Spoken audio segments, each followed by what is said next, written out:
And one of her exes was very clear. He said to me, I was warned by another person in beauty pageant world that girl will do anything to get to the top, and her mother will do anything to help her get to the top. I love submitting to Charlie because he's a phenomenal leader, and the way that he loves me, like, melts me to want to be able to help. How can I help? It was always a lie. She worked for TPUSA, she co-hosted sometimes with Charlie, and she even made content of her own. Once he died, she immediately took his role as the head of TPUSA. Candace Owens has dropped a claim about Erika Kirk that completely changes how people see Charlie's entire relationship.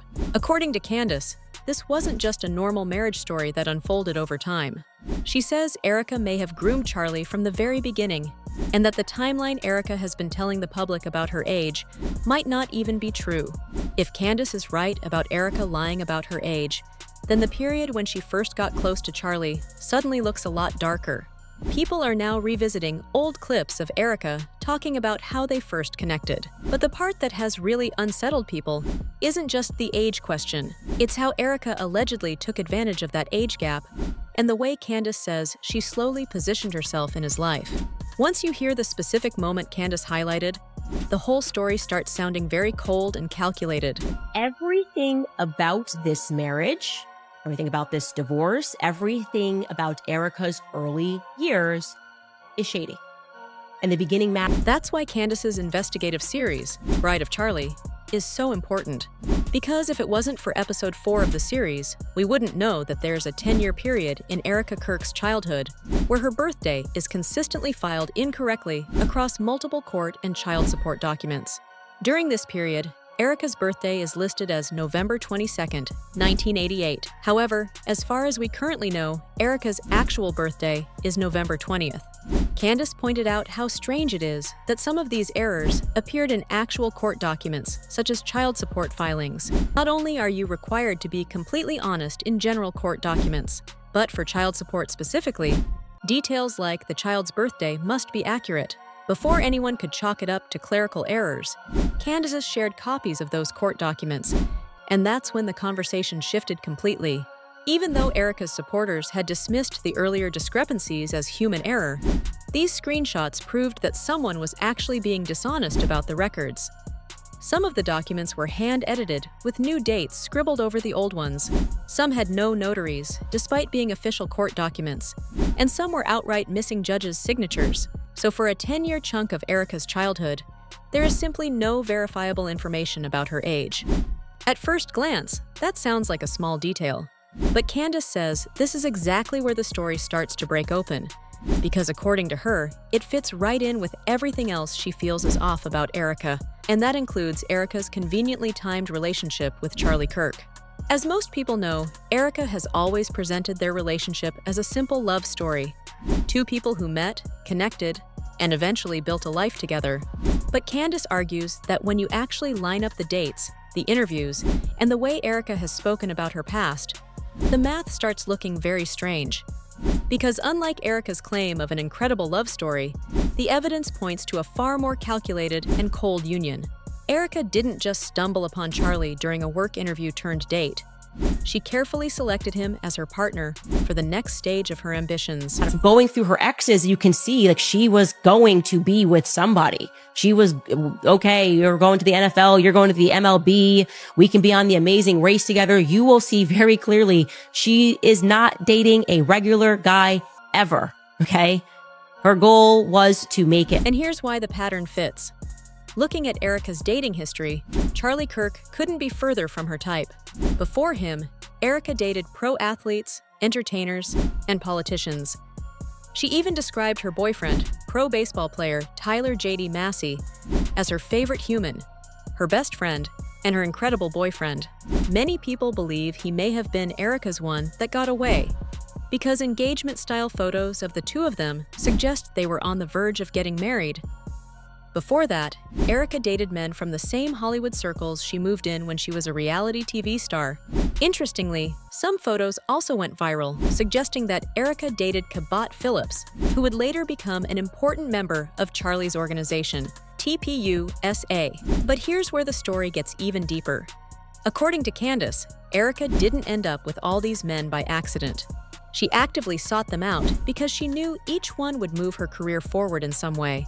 Candace also revealed that Erika's mother, Lori, had been coaching her into that lifestyle from a young age, teaching her how to rub shoulders with the elite, how to position herself in rooms where she would get noticed, and most importantly, who to win over in order to get the fame and power she was after.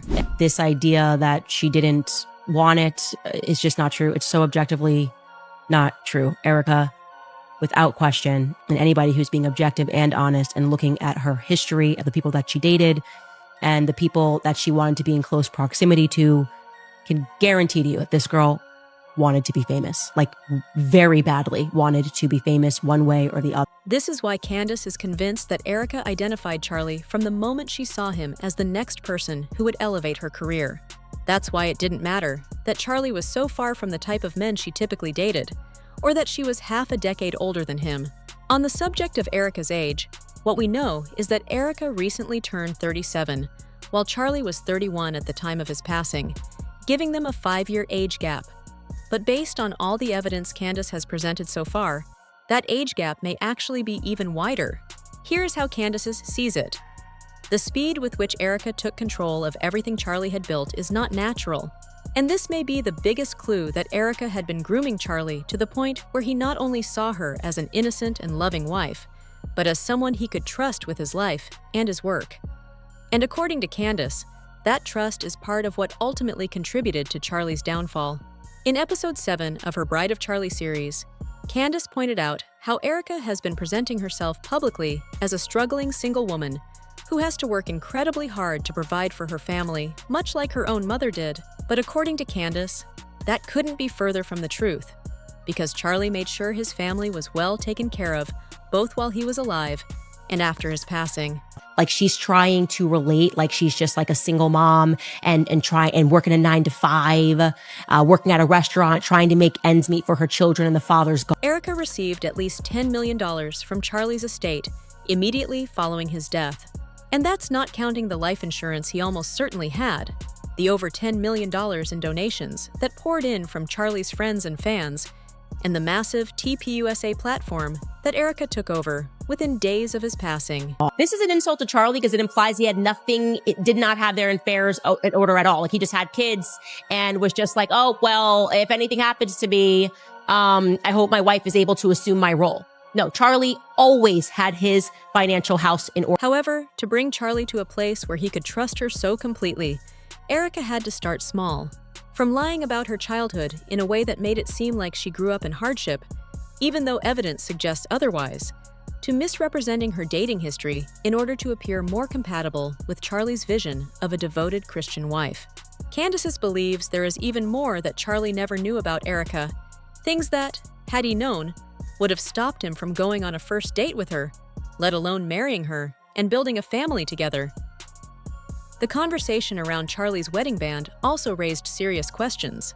It was pointed out that Charlie had to deal with the kids while Erika wasn't around, and that the next morning when he came in, he grabbed his wedding band. It may seem like a minor detail, but the question of why his wedding band was off in the first place didn't go unnoticed. And on top of that, Erika apparently had a clear enough mind to push the board onto a boat and position herself as CEO. And this was the moment the mask fell completely. Once Candace laid all of this out, it became obvious just how thoroughly Erika had deceived Charlie.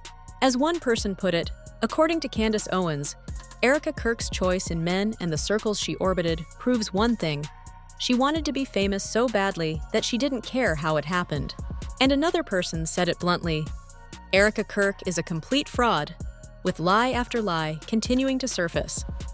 The comments on Twitter and Reddit only grew more intense after additional videos emerged showing how easily Erika had manipulated Charlie over the years. One video that got people talking was a clip from Charlie and Erika's podcast, where Erika couldn't agree with Charlie on something as basic as who should manage the finances in a marriage. Charlie explained that he believes the man should handle the household finances, which is consistent with his values as a traditional Christian man. But Erika kept pushing back, insisting that sometimes the woman is simply better at it. Charlie made his position very clear, stating that if a man is not fully capable of handling finances, he should not be married in the first place, and that finances will break a marriage faster than almost anything else. Erika countered by asking what happens when a man checks every single box but is simply not great with money while the woman is. Charlie's answer was direct and firm. It doesn't matter. Although Erika has publicly said that she believes women should stay home and step away from their careers, Candace believes Erika only says these things to fit in with the conservative crowd. Moments like the one in that clip reveal how she truly feels. And as far as Candace is concerned, Erika used small exchanges like that to chip away at Charlie's defenses over time, making him increasingly vulnerable to her influence. But Charlie didn't stay fooled forever. He eventually began to grow suspicious, and Candace later revealed that Charlie had ordered a full audit of TPUSA's finances just weeks before he passed away. Of course, he died before he could uncover the truth. And the moment Erika inserted herself into his office, she buried that investigation entirely, which, according to Candace, had been her plan from the very beginning. So the timeline now looks far stranger than it did before. And the more clips and documents people continue to dig up, the harder it becomes for Erika's supporters to dismiss all of this as mere coincidence. Because if Candace is right about even a part of this story, then Charlie didn't just marry the wrong person. He placed his trust in someone who had been carefully positioning herself in his life for years. And the moment he finally started asking questions, he ran out of time.